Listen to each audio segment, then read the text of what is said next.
नमस्कार, मैं हूं सुधीर चौधरी और डीडी न्यूज पर इस नए शो डिकोड में आपका बहुत बहुत स्वागत है।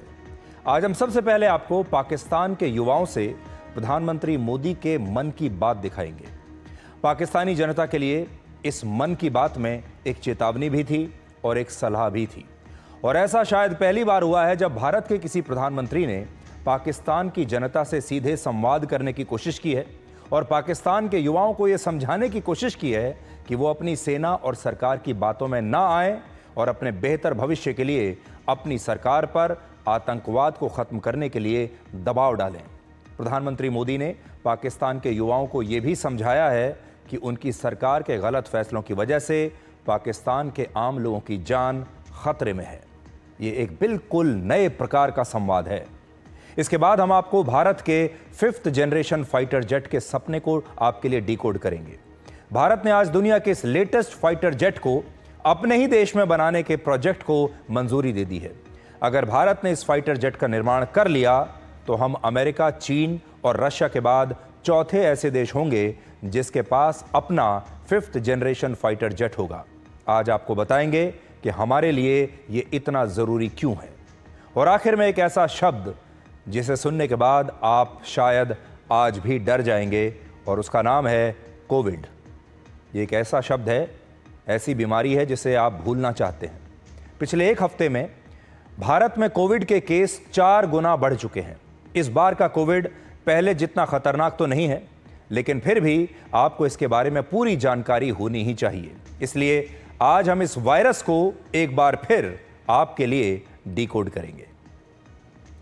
लेकिन आज सबसे पहले हम पाकिस्तानी युवाओं से मन की बात को डिकोड करेंगे। कल भारत के प्रधानमंत्री नरेंद्र मोदी ने एक ऐसी बात कही जो इससे पहले शायद किसी देश के प्रधानमंत्री ने किसी दुश्मन देश के आम लोगों से नहीं कही होगी। उन्होंने पाकिस्तान के युवाओं से यह अपील की कि वो अपनी सरकार और अपनी सेना से सीधे सवाल पूछें।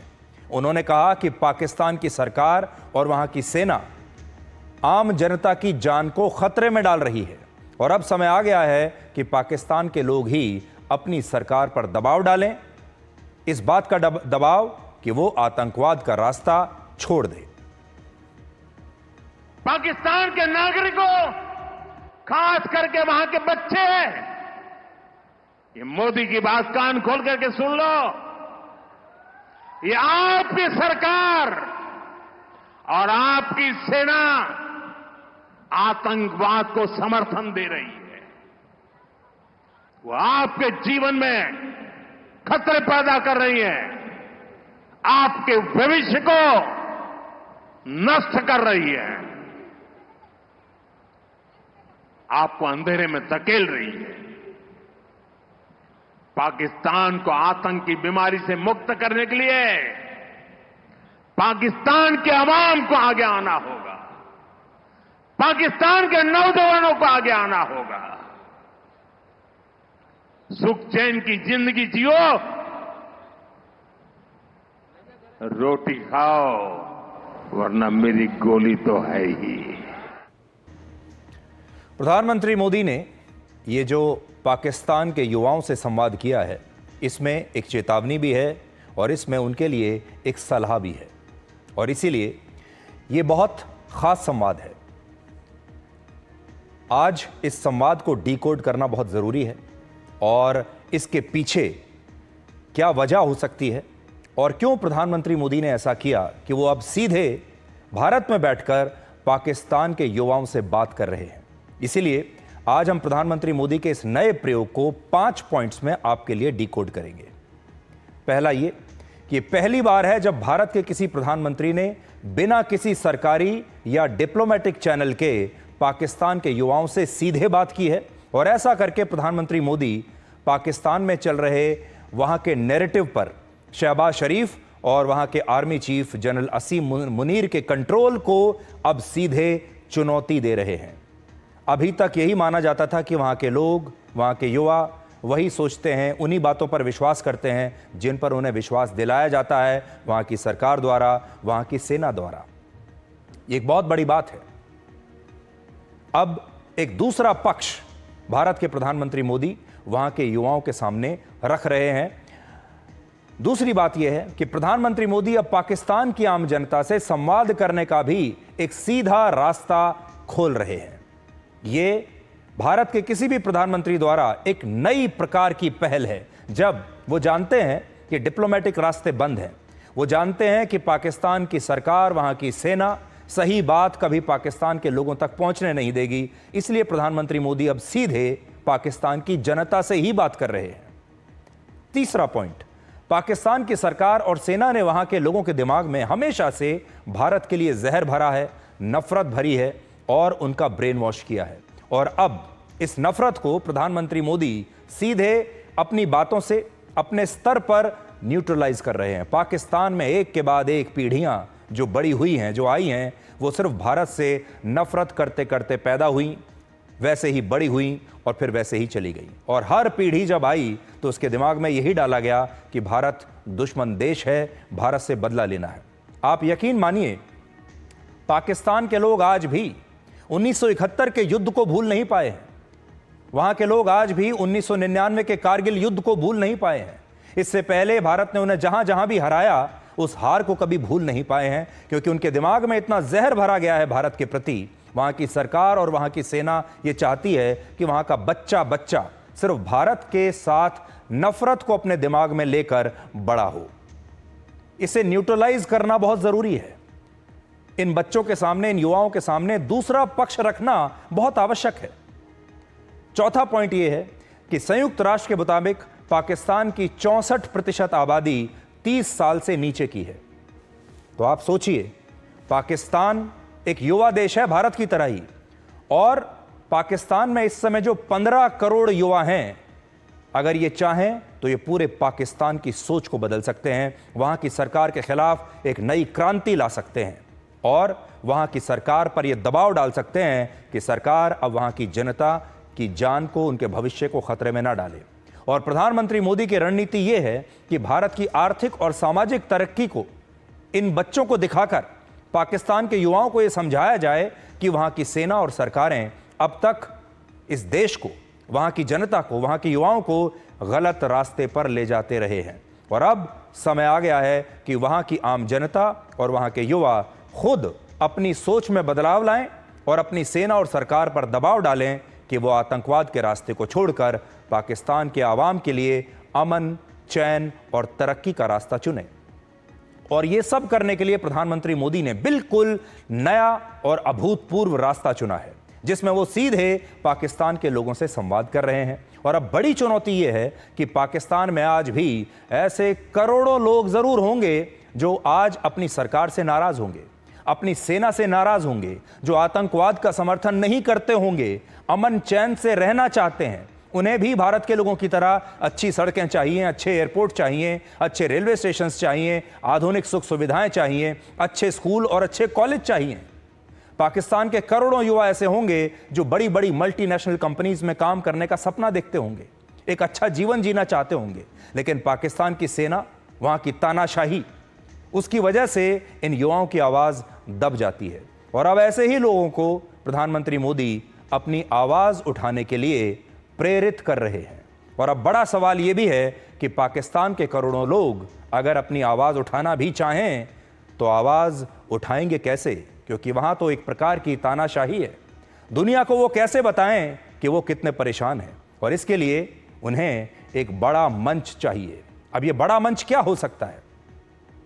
हम लोग सीमा के इस पार बैठकर उन्हें प्रेरणा दे सकते हैं, उन्हें सही बात बता सकते हैं, सही रास्ता दिखा सकते हैं, लेकिन उस रास्ते पर तो उन्हीं को चलना होगा। और ये एकदम नया रास्ता है। और इस समय इस बदलाव के लिए सबसे बड़ा मंच हो सकता है सोशल मीडिया का मंच, जिसे वहां की सेना और सरकार भी एक हद के बाहर रोक नहीं पाएंगे। इसलिए आज हम पाकिस्तान के तमाम युवाओं से, जितने भी लोग पाकिस्तान में आज हमें देख रहे हैं या सोशल मीडिया के जरिए जितने भी लोगों तक हमारा ये वीडियो पहुंचेगा, आज उन पाकिस्तान के युवाओं से हम ये अपील करना चाहते हैं कि वो सोशल मीडिया पर अपनी आवाज उठाकर इस क्षेत्र में शांति स्थापित कर सकते हैं और अपने लिए एक बेहतर भविष्य चुन सकते हैं। आज हम पाकिस्तान के कंटेंट क्रिएटर्स को भी कहेंगे कि वो इस विषय पर अपने वीडियोस बनाएं। पाकिस्तान के युवाओं को इस विषय पर अपने रील्स बनाने चाहिए, सोशल मीडिया पर पोस्ट लिखनी चाहिए। ऐसे बदलाव के लिए संगीत का सहारा लिया जा सकता है, शायरी का सहारा लिया जा सकता है, फिल्मों और रंगमंच का इस्तेमाल किया जा सकता है, लेकिन हम कह नहीं सकते कि वहां पर पाकिस्तान के युवाओं को इस सब का इस्तेमाल करने दिया जाएगा या नहीं। लेकिन इन सारे मंचों का इस्तेमाल करके पाकिस्तान के लोग अपने ही देश में एक जागृति पैदा कर सकते हैं और पूरी दुनिया को यह बता सकते हैं कि उन्हें बाहरी दुनिया से अब क्या मदद चाहिए। आज अगर पाकिस्तान के लोग डिकोड देख रहे हैं तो हम उन्हें आज ये निमंत्रण देना चाहते हैं, उन्हें इनवाइट करना चाहते हैं कि वो सोशल मीडिया पर अपनी बात लिखकर, अपने वीडियोस बनाकर हम तक पहुंचा सकते हैं, डिकोड तक पहुंचा सकते हैं, सोशल मीडिया के जरिए मुझ तक पहुंचा सकते हैं और हम उनके संदेशों को, उनके वीडियोस को, उनकी रील्स को, अगर वो शांति के संदेश हैं तो हम पूरी दुनिया तक उन्हें पहुंचाएंगे। आज भारत के युवाओं से भी हम ये कहना चाहेंगे कि पाकिस्तान के युवाओं से उन्हें भी एक सीधा संपर्क करना चाहिए। आपने क्रॉस बॉर्डर टेररिज्म के बारे में तो बहुत सुना होगा, लेकिन आज हम क्रॉस बॉर्डर कम्युनिकेशन की बात कर रहे हैं। आज से एक क्रॉस बॉर्डर कम्युनिकेशन शुरू करते हैं जो कि क्रॉस बॉर्डर टेररिज्म को समाप्त करेगा। पाकिस्तान के युवाओं को भारत में मिलने वाली सुख सुविधाओं के बारे में हमारे देश के लोगों को बताना चाहिए, हमारे युवाओं को बताना चाहिए। उन्हें आतंकवाद के खिलाफ कदम उठाने के लिए हमारे अपने देश के युवाओं को भी उन्हें प्रेरित करना चाहिए और इस प्रकार से एक क्रॉस बॉर्डर कम्युनिकेशन दोनों देशों के युवाओं के बीच में स्थापित होगा। और इसीलिए भारत के युवाओं से भी और पाकिस्तान के युवाओं से भी आज हम यही कहना चाहते हैं कि खुलकर अपनी आवाज़ आप लोग उठाइए, खुलकर एक दूसरे की मदद कीजिए। भारत के युवाओं को पाकिस्तान के युवाओं की मदद करनी चाहिए और पाकिस्तान के युवाओं को अब और ज़्यादा डरने की आवश्यकता नहीं है। समय आ गया है कि अब उन्हें खुद अपनी ज़िंदगी की जिम्मेदारी लेनी होगी, क्योंकि उनकी सरकार तो ये जिम्मेदारी लेगी नहीं, उनकी सेना उनकी जिम्मेदारी लेने के लिए काबिल ही नहीं है।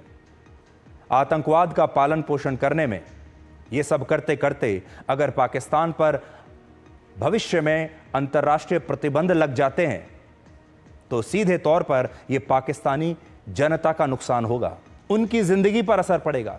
भारत पाकिस्तान को फिर से फाइनेंशियल एक्शन टास्क फोर्स की ग्रे लिस्ट में डालना चाहता है, मांग कर रहा है। अगर पाकिस्तान फिर से इस ग्रे लिस्ट में शामिल हो गया तो यह भी पाकिस्तान के लोगों का ही सबसे बड़ा नुकसान होगा। ग्रे लिस्ट में शामिल होने से पाकिस्तान को अंतर्राष्ट्रीय लोन मिलने बंद हो जाएंगे, पाकिस्तान की अर्थव्यवस्था पूरी तरह से गर्त में पहुंच जाएगी और यह भी पाकिस्तान की आवाम का ही नुकसान है। भारत के प्रधानमंत्री नरेंद्र मोदी ने इंडस वाटर ट्रीटी को अभी सस्पेंड कर दिया है। इससे भी पाकिस्तान के लाखों किसानों और रोजगार के लिए इस पर निर्भर युवाओं और मजदूरों का बहुत नुकसान होगा। पाकिस्तान को पानी नहीं मिलेगा। अब सोचिए, जितने भी चीजें हो रही हैं, वहां के जो पाकिस्तानी सेना के जो बड़े बड़े अफसर हैं वो तो शानदार जीवन जीते हैं, बड़े बड़े बंगलों में रहते हैं, उनके परिवार के लोग विदेशों में आलीशान जिंदगी जी रहे हैं। वहाँ के जो नेता हैं, वहाँ के जो मंत्री हैं, वहाँ के सांसद हैं, वो सब ऐशो आराम से अपनी ज़िंदगी बिता रहे हैं, वो सब भ्रष्टाचार करते हैं और पैसा कमाते हैं।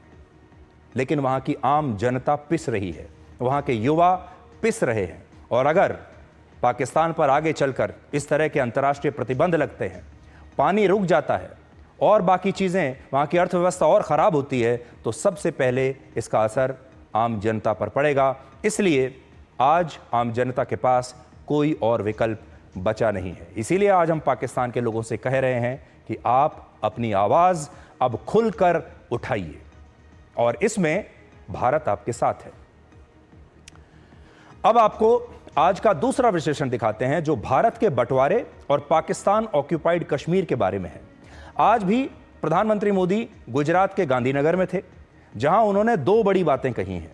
पहली बात, वर्ष 1947 में जब गुलामी की जंजीरें कट जानी चाहिए थी, तब भारत की भुजाओं को काट दिया गया और उसके 3 टुकड़े कर दिए गए। आज़ाद तो हम हो रहे थे गुलामी की जंजीरों को काटने के लिए, लेकिन उसके साथ साथ हमारी 3 भुजाएं भी कट गई। और दूसरा, अगर उस वक्त कश्मीर पर सरदार वल्लभ भाई पटेल की बात मान ली गई होती तो आज पहलगाम में आतंकवादी हमला न होता और पाकिस्तान ऑक्यूपाइड कश्मीर भी भारत के पास होता। पाकिस्तान ऑक्यूपाइड कश्मीर जैसी कोई चीज ही नहीं होती।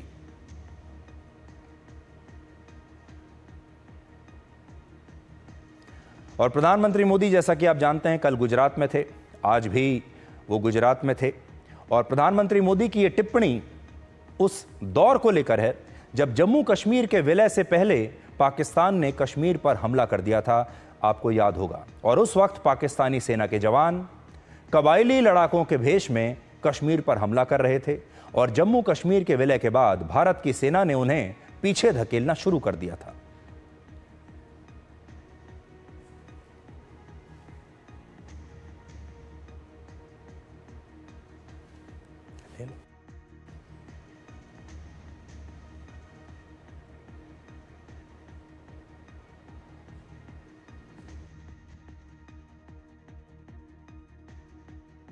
भारती के टुकड़े हुए, कटनी चाहिए थी तो जंजीरें, लेकिन काट दी गई भुजाएं, देश के 3 टुकड़े कर दिए गए।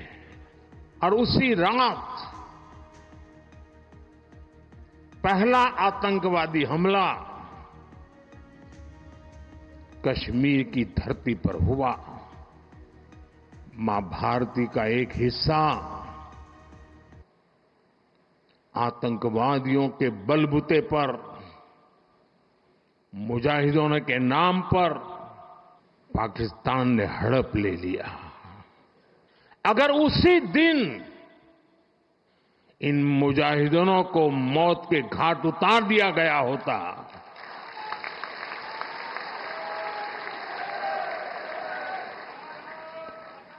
और सरदार पटेल की इच्छा थी कि पीओके वापस नहीं आता है तब तक सेना रुकनी नहीं चाहिए, लेकिन सरदार साहब की बात मानी नहीं गई और ये मुजाहिदीन जो लहू चख गए थे वो सिलसिला 75 साल से चला है।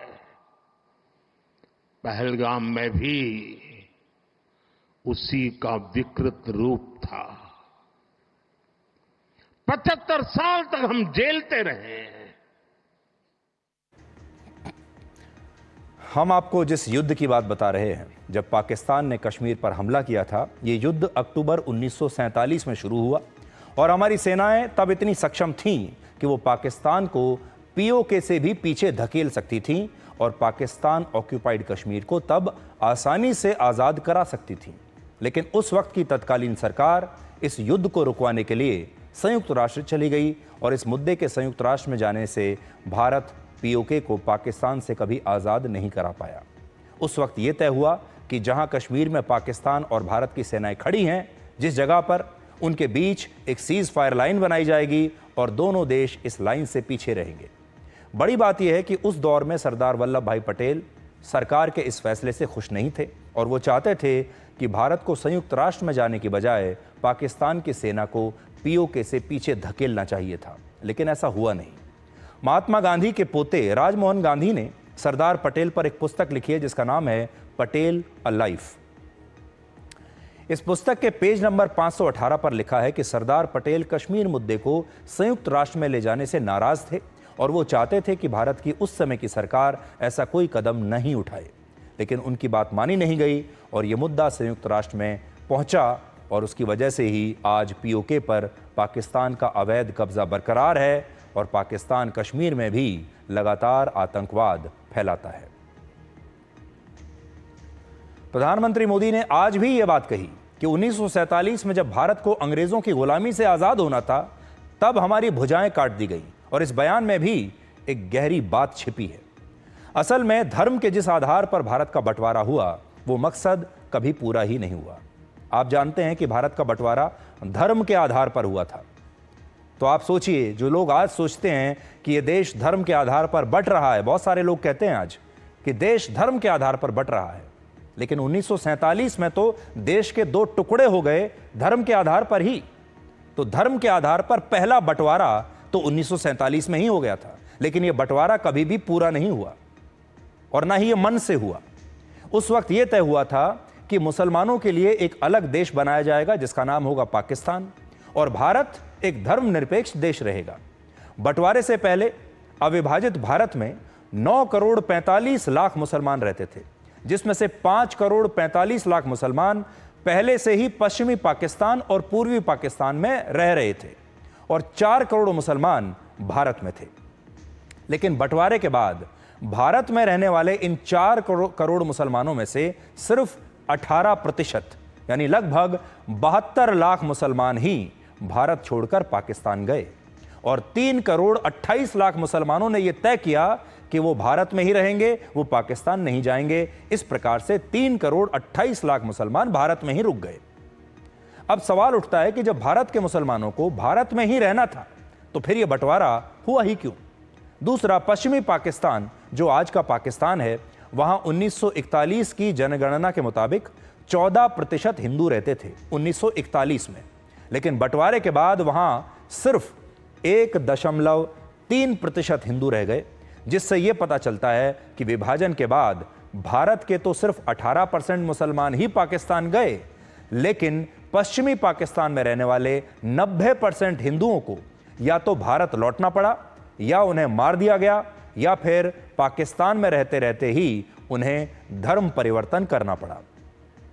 इससे भी बड़ी बात यह है कि जो 18% मुसलमान भारत से पाकिस्तान गए थे वो भी खुश नहीं थे। उनमें से भी कई मुसलमान पाकिस्तान के हालात और वहां की राजनीति को देखकर वापस भारत लौट आए और उस वक्त की सरकार ने ऐसे मुसलमानों को भारत की नागरिकता भी दी। इनमें उर्दू के मशहूर शायर और गीतकार साहिर लुधियानवी का भी नाम है, जो बंटवारे के समय लाहौर में थे, लेकिन बाद में जब उनकी एक कविता के लिए उन्हें पाकिस्तान में धमकियां दी गईं तो वो भारत आ गए और फिर भारत के नागरिक बन गए। इसी तरह अगस्त 1947 में पाकिस्तान के पेशावर में कांग्रेस के एक कार्यकर्ता रहते थे जिनका नाम था ताज मोहम्मद खान। वो अपने रिश्तेदारों के साथ जिन्ना के पाकिस्तान को छोड़कर भारत आ गए और फिर नई दिल्ली में रहने लगे अपने परिवार के साथ, और बाद में इन्हीं ताज मोहम्मद खान के बेटे शाहरुख खान भारत के एक बहुत बड़े सुपरस्टार बने, जो आज भी एक सुपरस्टार हैं। बंटवारे के समय मुंबई में पेशावर के एक और शख्स रहते थे जिनका नाम था गुलाम सरवर। बंटवारे के वक्त उनके परिवार ने उन्हें पेशावर आने के लिए काफ़ी समझाया, काफ़ी मनाया, लेकिन गुलाम सरवर माने नहीं और उन्होंने बंबई नहीं छोड़ा, और बाद में उन्हीं के बेटे यूसुफ खान मशहूर अभिनेता दिलीप कुमार बने। और ये बात हम अपनी तरफ से नहीं कह रहे, बल्कि ये बात दिलीप कुमार साहब ने अपनी आत्मकथा में लिखी है, और उस आत्मकथा का नाम है the substance and the shadow. Urdu के एक और मशहूर लेखक सआदत हसन मंटो भी पाकिस्तान छोड़कर भारत आना चाहते थे, लेकिन वो आ नहीं पाए और उन्होंने बंटवारे की काफ़ी आलोचना भी की थी और इस बंटवारे को उन्होंने मानवता के खिलाफ बताया था। तो ये है पाकिस्तान की और हमारे बंटवारे की कहानी। अब हम आपको ये बताएंगे कि पाकिस्तान युद्ध भी चीन के हथियारों से लड़ता है और इस युद्ध में हारने के बाद अपनी झूठी जीत का जश्न भी चीन की तस्वीरें दिखाकर ही मनाता है। फेल्ड आर्मी चीफ से पाकिस्तान के फील्ड मार्शल बने जनरल असीम मुनीर ने एक डिनर पार्टी का आयोजन किया जश्न मनाने के लिए, जिसमें पाकिस्तान के प्रधानमंत्री शहबाज शरीफ को भी बुलाया गया। और इस दौरान जनरल असीम मुनीर ने शहबाज शरीफ को एक पेंटिंग गिफ्ट की, एक तस्वीर गिफ्ट की, जो भारत के खिलाफ पाकिस्तान के ऑपरेशन की बताई गई थी, यानी भारत पर जो पाकिस्तान ने हमला किया उसकी एक तस्वीर दिखाई गई थी। लेकिन अब यह पता चल रहा है कि यह तस्वीर वर्ष 2019 में हुए चीन की सेना के एक युद्ध अभ्यास की है, भारत और पाकिस्तान के युद्ध की नहीं है, जिसमें साफ साफ चीन का एक मल्टीपल रॉकेट लॉन्चर दिखाई दे रहा है। और इसका मतलब यह है कि पाकिस्तान के पास हथियार भी चीन के ही हैं और वो अपनी झूठी जीत का जश्न मनाने के लिए तस्वीरें भी चीन की ही इस्तेमाल करता है। अब आप सोचिए वहां किस प्रकार से काम होता होगा कि पाकिस्तान का आर्मी चीफ एक तस्वीर भेंट करना चाहता है पाकिस्तान के प्रधानमंत्री को, यह कहते हुए कि यह तस्वीर भारत और पाकिस्तान युद्ध की है जिसमें पाकिस्तान जीता है, और वो तस्वीर भी नकली निकलती है, वो तस्वीर चीन की निकलती है। अब आप सोचिए कि पाकिस्तान की सेना कैसे काम करती होगी, पाकिस्तान की सरकार कैसे काम करती होगी और उनका आईक्यू लेवल कैसा है। इस समय भारत की जो टीम अलग अलग देशों में जाकर पाकिस्तान के झूठ की पोल खोल रही हैं, आपने देखा होगा हमारे बहुत सारे सांसदों के डेलीगेशंस इस समय अलग अलग देशों में हैं, पाकिस्तान के बारे में उसकी पोल खोल रहे हैं। इन्हीं डेलीगेशंस में से एक में लोकसभा के सांसद असदुद्दीन ओवैसी भी है और उन्होंने आज बहरीन में पाकिस्तान के इसी झूठ के गुब्बारे को फोड़ा है और उनका यह बयान आज पूरे देश को नहीं, पूरी दुनिया को देखना चाहिए।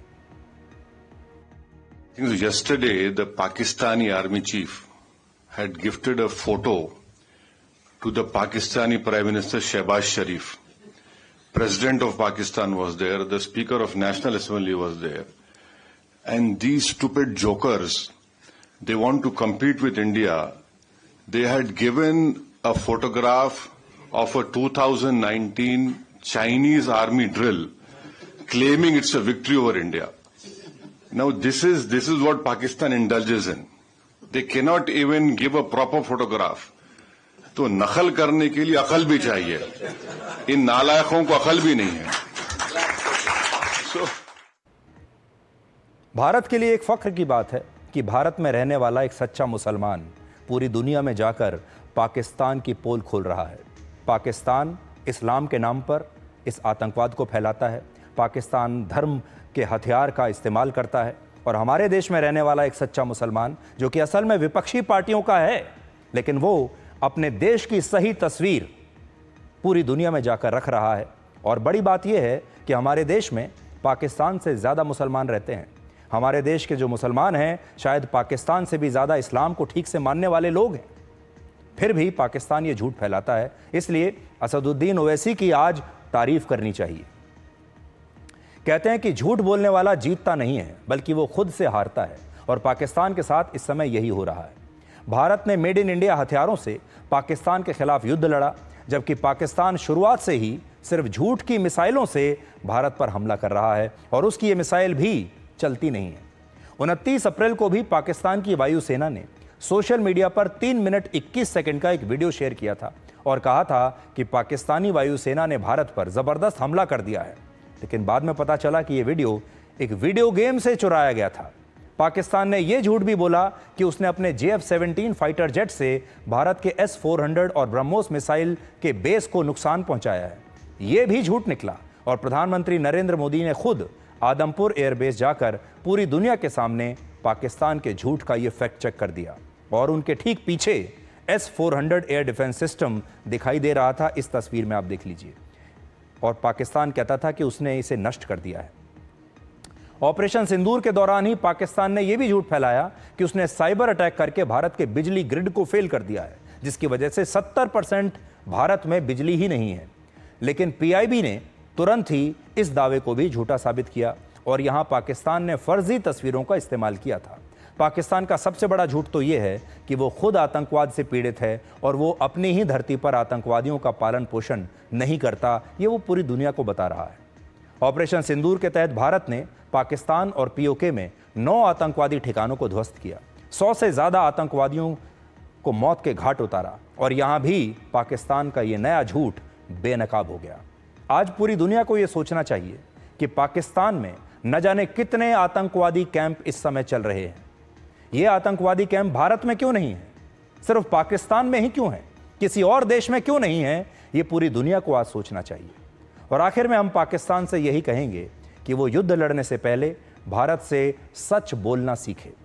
भारत ने अब तक पाकिस्तान में हमले को लेकर जितने भी दावे किए, जितने भी तस्वीरें जारी की, जितने भी वीडियोस दिखाए, वो सारे सच्चे थे और सही थे। और आज भी BSF ने ऑपरेशन सिंदूर के बारे में एक नया वीडियो जारी किया है, जिसमें साफ दिखता है कि कैसे BSF के जवानों ने 72 पाकिस्तानी पोस्ट को ध्वस्त किया और यह वीडियो है 9 और 10 मई का।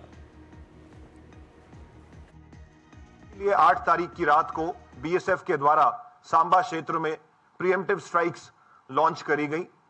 फलस्वरूप रहा कि हम उस क्रॉस बॉर्डर फायरिंग में हमने पाकिस्तान की कई पोस्टों को भारी नुकसान पहुंचाया और हमारा खुद का कोई भी नुकसान नहीं हुआ। 9 और 10 की रात को बीएसएफ के द्वारा लश्कर तौयबा के एक लॉन्च पैड जो कि पाकिस्तान में स्थित है, जिसका नाम लूनी है, जो महज अंतर्राष्ट्रीय सीमा से 3 किलोमीटर के फासले पे है, उस पे बीएसएफ के द्वारा एक सुनियोजित योजना के तहत हमला किया गया।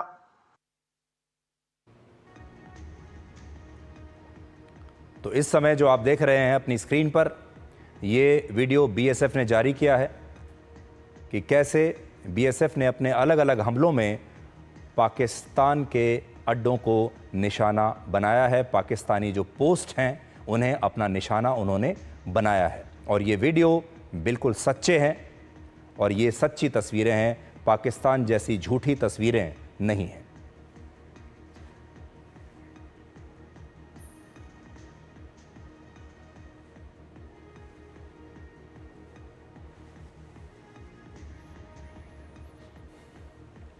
अब हम आज की सबसे बड़ी खबर को आपके लिए डिकोड करेंगे, जो भारत के पहले 5th जनरेशन फाइटर जेट के बारे में है।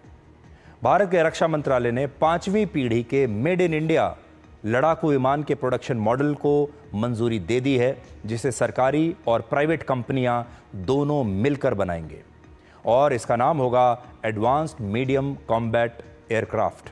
और वर्ष 2028 में इस लड़ाकू विमान की पहली टेस्ट फ्लाइट कराई जा सकती है। दुनिया में अब तक सिर्फ 3 देश ऐसे हैं जो अपना खुद का 5th जनरेशन लड़ाकू विमान विकसित कर पाए हैं। इनमें पहला अमेरिका है, दूसरा रशिया है और तीसरा है चीन। और अब भारत भी इस क्लब में शामिल हो सकता है।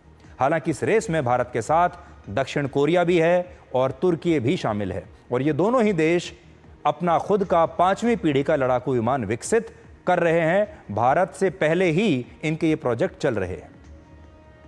इस समय भारत के पास 4th जनरेशन और 4.5 जनरेशन के फाइटर जेट हैं, लेकिन हमारे पास 5वीं पीढ़ी का एक भी लड़ाकू विमान नहीं है। आप में से बहुत सारे लोग सोचते होंगे कि भारत ने तो अभी हाल ही में फ्रांस से रफाल फाइटर जेट्स खरीदे हैं, तो क्या ये लेटेस्ट नहीं है? तो आपको ये यहां जानना आवश्यक है कि रफाल फाइटर जेट्स जो हमने खरीदे हैं, ये भी 4.5 4.5 जनरेशन के फाइटर जेट्स हैं, 4.5 जनरेशन के हैं, 5वीं जनरेशन के नहीं हैं।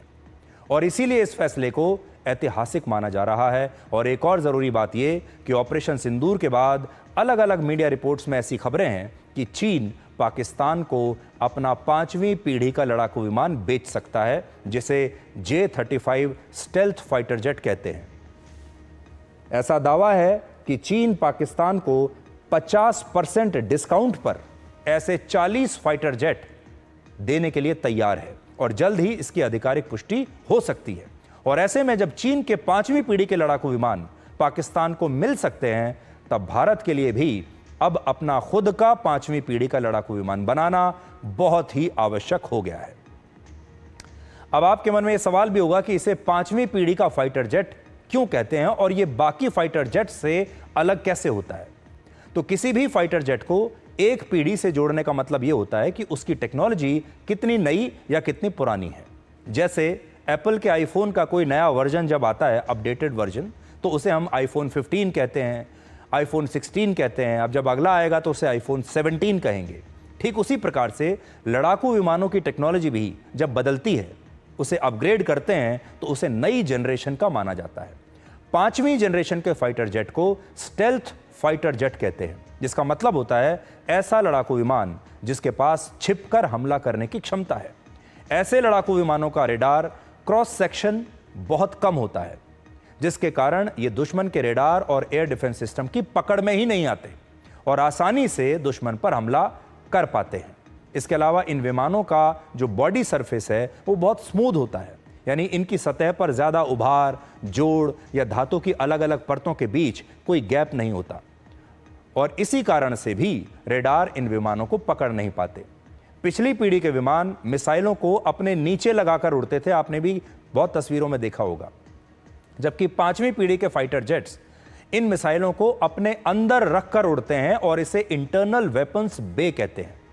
इन विमानों पर एक खास तरह का पेंट या कोटिंग होता है जो दुश्मन के रेडार से निकलने वाली रेज को रिफ्लेक्ट करने की बजाय उन्हें अपने तक रोक लेती है, उन्हें सोख लेती है और दुश्मन के रेडार इन विमानों की कोटिंग के कारण ही इन्हें इंटरसेप्ट नहीं कर पाते।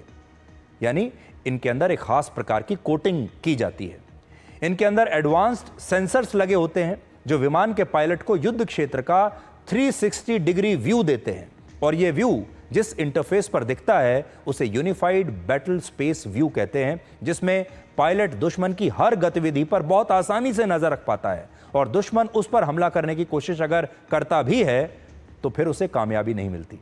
इन विमानों की सबसे बड़ी खासियत यह है कि ये इंटीग्रेटेड फाइटर जेट्स होते हैं जो हर समय ग्राउंड पर बेस्ड रेडार से कनेक्टेड रहते हैं और उन्हें नया डेटा तुरंत भेज भी सकते हैं। नया डेटा फ्लाइट के दौरान प्राप्त भी कर सकते हैं। इस डेटा को भेजने में उन्हें उतना ही समय लगता है जितना आपको एक व्हाट्सएप पर मैसेज भेजने में लगता है और ये रियल टाइम में बहुत सारी जानकारियां और डेटा ट्रांसफर कर सकते हैं। इन विमानों को फ्लाइंग सुपर कंप्यूटर कहते हैं, मतलब हवा में उड़ता हुआ एक सुपर कंप्यूटर। और ऐसा इसलिए क्योंकि इन फाइटर जेट्स का सॉफ्टवेयर एक सुपर कंप्यूटर के जैसा होता है।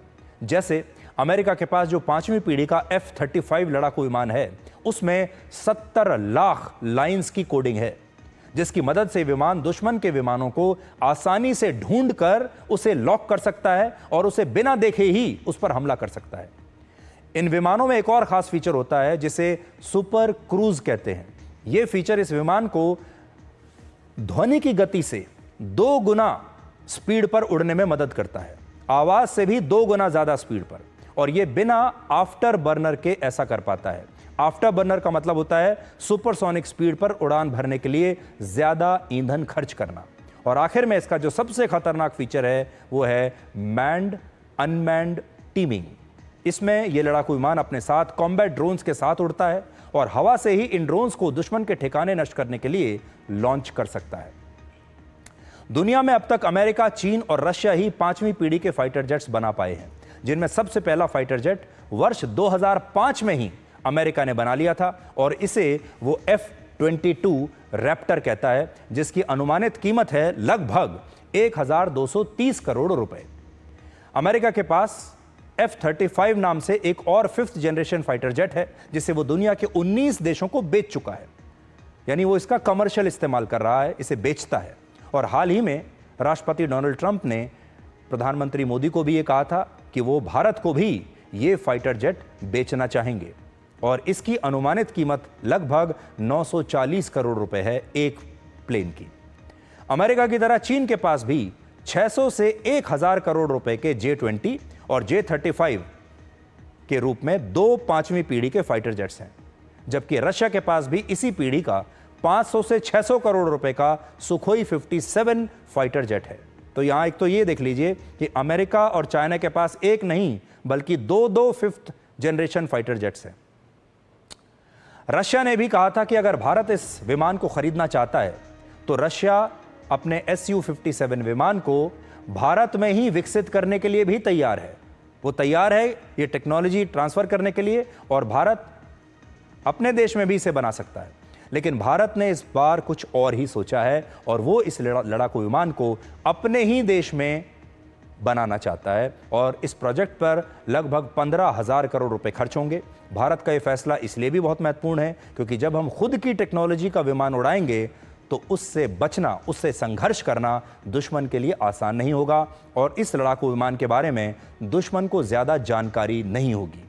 ये रणनीति अमेरिका और चीन ने भी अपनाई है और अमेरिका ने अपना F-22 रैप्टर और चीन ने अपने J-20 फाइटर जेट्स किसी और देश को नहीं बेचे और इस टेक्नोलॉजी को उन्होंने सिर्फ अपने पास रखा है, सिर्फ इसलिए ताकि जब वो इन्हें इस्तेमाल करेंगे तो दुश्मन को ये विमान समझ में नहीं आएंगे। तो ये भारत के रक्षा मंत्रालय और भारत की रक्षा इतिहास में एक बहुत बड़ा कदम है जब भारत अपना 5th जनरेशन फाइटर जेट खुद बनाने के रास्ते पर चल पड़ा है। और आखिर में हम आपको एक और बात कहना चाहते हैं कि युद्ध में नई पीढ़ी के विमान तो बहुत महत्वपूर्ण होते ही हैं, बहुत मायने रखते हैं, लेकिन उस देश के जवानों में, उस देश के पायलट्स में देशभक्ति का कैसा जज्बा है, उनकी काबिलियत कैसी है, यह भी बहुत महत्वपूर्ण होता है। वर्ष 1965 के भारत पाकिस्तान युद्ध में भारत के पास मिस्ट्री नाम का एक फाइटर जेट था और पाकिस्तान के पास अमेरिका का उस वक्त का लेटेस्ट फाइटर जेट जिसका नाम था स्टार फाइटर ये था। और सबको लगता था कि अगर भारत और पाकिस्तान की वायुसेना में संघर्ष हुआ तो हमारे पुराने विमान पाकिस्तान के स्टार फाइटर के सामने कुछ सेकंड भी टिक नहीं पाएंगे। लेकिन उस समय शहीद स्क्वाड्रन लीडर A.B. देवैया ने युद्ध के मैदान में ही अमेरिका के इस लेटेस्ट विमान की टेक्नोलॉजी को चकमा देकर इसे क्रैश करा दिया था और बाद में अमेरिका को अपने इस फाइटर जेट की टेक्नोलॉजी के बारे में पुनर्विचार करना पड़ा और इसमें सुधार करना पड़ा। और भारत में शहीद A.B. देवैया को मरणोपरांत महावीर चक्र से सम्मानित किया गया था। ये कहानी हमने आपको इसलिए बताई ताकि आप ये समझ सकें कि युद्ध में लेटेस्ट हथियारों के साथ साथ देशभक्ति का जज्बा और काबिलियत भी बहुत ज़रूरी है। और आपको पता भी होगा कि इसी साल एक फिल्म आई थी जिसका नाम है स्काई फोर्स, वो भी इसी कहानी पर आधारित थी।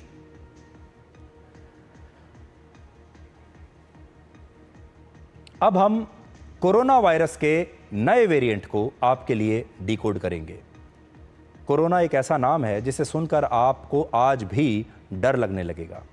कोरोना वायरस या कोविड एक ऐसी बीमारी है, एक ऐसा दौर है जिसे आज आप याद नहीं करना चाहेंगे। हम भी नहीं चाहते थे कि आपको याद कराएं, लेकिन मजबूरी है, आज आपको इसके बारे में कुछ बातें जाननी चाहिए।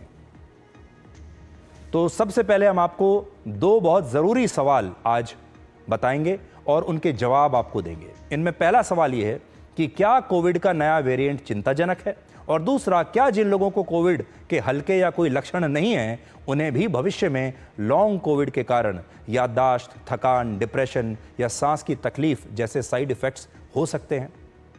ये बात हम क्यों कर रहे हैं?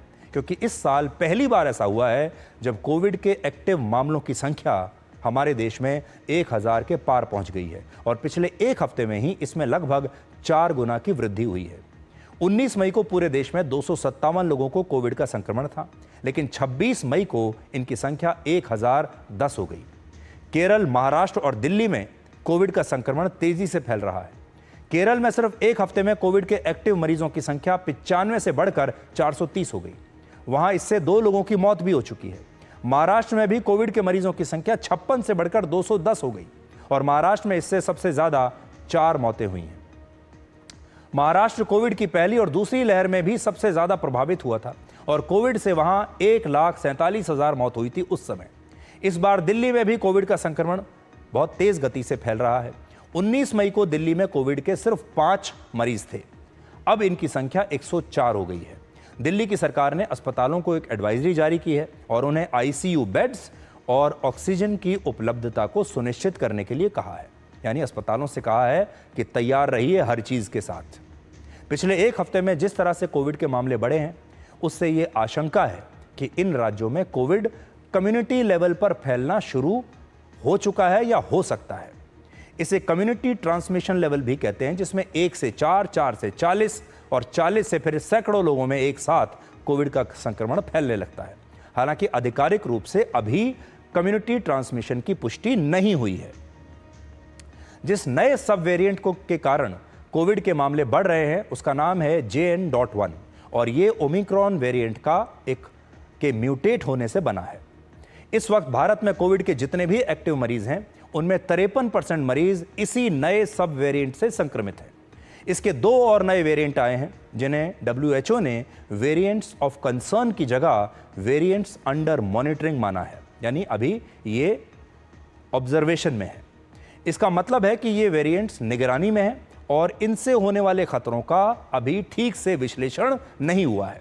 भारत में जिस वेरिएंट के कारण कोविड फैल रहा है उसके संक्रमण की गति पहले के वेरिएंट से ज्यादा हो सकती है और इसका कारण यह है कि यह वेरिएंट नाक, मुंह और गले में रहता है और यहीं से दूसरे लोगों को अपनी चपेट में लेता है। हालांकि ज्यादातर मामलों में यह फेफड़ों और दूसरे अंगों तक नहीं पहुंचता, इसलिए यह वेरिएंट सभी लोगों के लिए खतरनाक नहीं है। जिन लोगों की उम्र 70 वर्ष या उससे ज्यादा है, जिन लोगों ने कोविड की वैक्सीन नहीं लगवाई है या जिन लोगों को डायबिटीज है, अस्थमा है, कैंसर या हृदय रोग है, या जिन बच्चों की इम्यूनिटी कमजोर रहती है, जो ज्यादा बीमार रहते हैं, जिनका जन्म कोविड की दूसरी लहर के बाद यानी वर्ष 2021 के बाद हुआ है, ऐसे बच्चे और लोगों को इस नए वेरिएंट से खतरा है। जबकि बाकी के लोगों को इससे घबराने की आवश्यकता नहीं है। हालांकि ऐसे लोगों को फिर भी सावधान रहना होगा, क्योंकि कोविड उन्हें भी हो सकता है, और अगर ये कोविड उन्हें हुआ तो भविष्य में लॉन्ग कोविड उनके लिए एक परेशानी बन सकता है। आपको याद होगा, जब कोविड की पहली और दूसरी लहर में बहुत सारे लोग घर पर ही रहकर कोविड से ठीक हो गए थे, या जिन्हें कोविड के दौरान कोई खास लक्षण नहीं थे, या जो अस्पताल से भी ठीक होकर वापस घर आए, ऐसे लोगों को बाद में लॉन्ग कोविड की परेशानी हुई। इन लोगों ने लॉन्ग कोविड से याददाश्त कमज़ोर होने की शिकायत की थी। उन्हें लगता था कि वो अक्सर चीज़ों को भूल जाते हैं, कुछ याद नहीं रहता। इसके अलावा उन्हें थकान महसूस होती थी, मानसिक तनाव रहता था, और किसी चीज़ की स्मेल या टेस्ट का पता नहीं चलता था। ऐसे लोग थोड़ा बहुत चलने में भी थकान महसूस करते थे। और जबकि कुछ लोगों को कोविड से ठीक होने के बाद मानसिक तनाव, सांस लेने में परेशानी और दिल की धड़कन बढ़ने की परेशानी हुई। इस बार भी ऐसा हो सकता है। वर्ष 2023 में ब्रिटेन के मशहूर मेडिकल जर्नल लैंसेट की एक रिपोर्ट आई थी, जो कहती है कि कोविड से ठीक होने के बाद भी उसका संक्रमण लंबे समय तक आपके शरीर में रह सकता है, जिससे लॉन्ग कोविड में कई परेशानियां हो सकती हैं। और क्योंकि इस बार भी जो संक्रमण हो रहा है वो कोविड का ही हिस्सा है, इसलिए इस बार इससे जितने लोगों को गंभीर, हल्के या ना के बराबर लक्षण होंगे, उन्हें भविष्य में लॉन्ग कोविड की संभावना बनी रहेगी। लैंसेट की स्टडी कहती है कि पुरुषों के मुकाबले महिलाओं को लॉन्ग कोविड का खतरा ज़्यादा होता है, और इनमें भी जिन लोगों की उम्र 45 से 54 वर्ष के बीच है, उन्हें कोविड से ठीक होने के बाद लॉन्ग कोविड होने की संभावना ज़्यादा है। हालांकि हमारे देश में जिन लोगों ने कोविड की 2 वैक्सीन लगवाई हैं, उन्हें लॉन्ग कोविड होने का खतरा 36.9% कम है। जिन लोगों ने 2 डोज के साथ बूस्टर भी लगवाया है, उन्हें लॉन्ग कोविड होने का खतरा 68.7% कम है। और ये सारा आंकलन लैंसेट का है। कोविड के पुराने वेरिएंट में एक लक्षण काफ़ी कॉमन था, जिसमें लोगों को किसी चीज़ की स्मेल या टेस्ट पता नहीं चलता था। इस लक्षण के कारण बहुत सारे लोगों को ये पता लगाने में आसानी होती थी कि उन्हें सामान्य फ्लू हुआ है या उन्हें कोविड हुआ है। लेकिन अब इस नए वेरिएंट में कोविड होने पर लोगों के स्वाद और सूंघने की क्षमता पर कोई असर नहीं पड़ता, जिससे उन्हें यह पता लगाने में मुश्किलें आ रही हैं कि उन्हें सामान्य फ्लू हुआ है या उन्हें कोविड है। ऐसे लोग हमेशा याद रखें कि अगर उन्हें तेज़ बुखार है और ये 3 दिन या उससे ज़्यादा समय तक रहता है, तो उन्हें सांस लेने में अगर उन्हें परेशानी होती है, तो ऐसे लोगों को कोविड हो सकता है। इसके अलावा अगर आपका गला बार बार सूखता है, गले में खराश है, ज़ुकाम 2 दिन या उससे ज़्यादा समय तक रहता है, थकान हो रही है, मांसपेशियों में दर्द है, तो ये सारे लक्षण भी कोविड के हो सकते हैं। और इस बार कोविड भारत के साथ साथ दूसरे देशों में भी फैल रहा है, और इनमें भी थाईलैंड में सिर्फ 18 मई से 24 मई के बीच एक हफ्ते में ही 52,000 लोगों को कोविड हुआ है। आखिर में हम आपसे बस इतना कहेंगे कि आपने अपने घर में जहां भी अपना मास्क रखा हुआ है, उसे अब निकाल लीजिए और भीड़ भाड़ वाले इलाकों में जाने से बचिए। अगर आपको कोविड का कोई लक्षण है तो तुरंत डॉक्टर से संपर्क करिए और अपनी जांच कराइए, लेकिन घबराने की बिल्कुल भी आवश्यकता नहीं है। अब एक छोटा सा ब्रेक, कुछ सेकंड्स का, आप थोड़ा सा आराम कीजिए, रेस्ट कीजिए, और फिर हम दोबारा आपको मिलते हैं।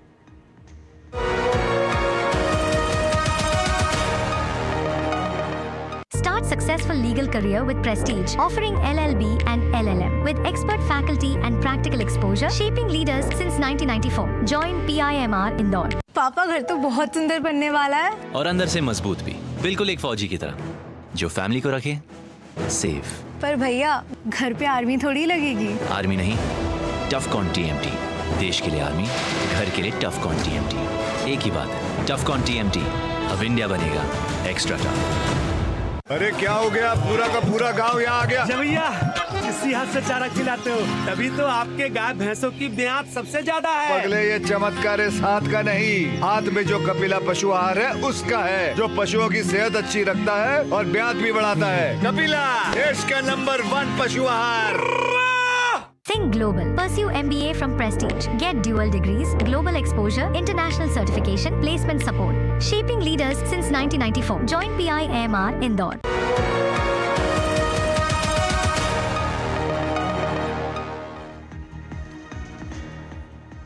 ब्रेक के बाद आपका फिर से स्वागत है। अब आपको ये बताएंगे कि क्या कोई AI टूल इंसानों को ब्लैकमेल भी कर सकता है? और क्या एआई पर इंसानों की बढ़ती निर्भरता एक खतरे का रूप भी ले सकती है? क्योंकि आजकल आप सब लोग अपना समय बचाने के लिए, मेहनत बचाने के लिए आर्टिफिशियल इंटेलिजेंस पर निर्भर कर रहे हैं, लेकिन क्या ये खतरनाक हो सकता है? ये खबर अमेरिका से है, जहां एंथ्रोपिक नाम की एक मशहूर कंपनी ने आर्टिफिशियल इंटेलिजेंस पर आधारित एक टूल बनाया जिसका नाम है क्लॉड ओपस 4। ये चैट जीपीटी और चीन के डीप सीक जैसा ही एक एआई टूल है, और इस एआई टूल के नतीजों की सटीकता और इसका व्यवहार जानने के लिए इस कंपनी ने एक प्रयोग किया। और इस एआई टूल में ढेर सारी जानकारियों के साथ साथ कुछ ईमेल्स भी फीड कर दिए। इन ईमेल्स में यह लिखा था कि यह कंपनी इस एआई टूल की जगह किसी दूसरे एआई टूल को लाने पर विचार कर रही है और वो इस एआई टूल के प्रदर्शन से खुश नहीं है, ऐसा उन ईमेल्स में लिखा था। वो सारी ईमेल्स इस एआई टूल ने पढ़ ली और इन ईमेल्स को पढ़ के इस एआई टूल को बड़ा गुस्सा आया और उसने अपनी नौकरी बचाने के लिए अपनी आर्टिफिशियल बुद्धि को इस्तेमाल करना शुरू कर दिया।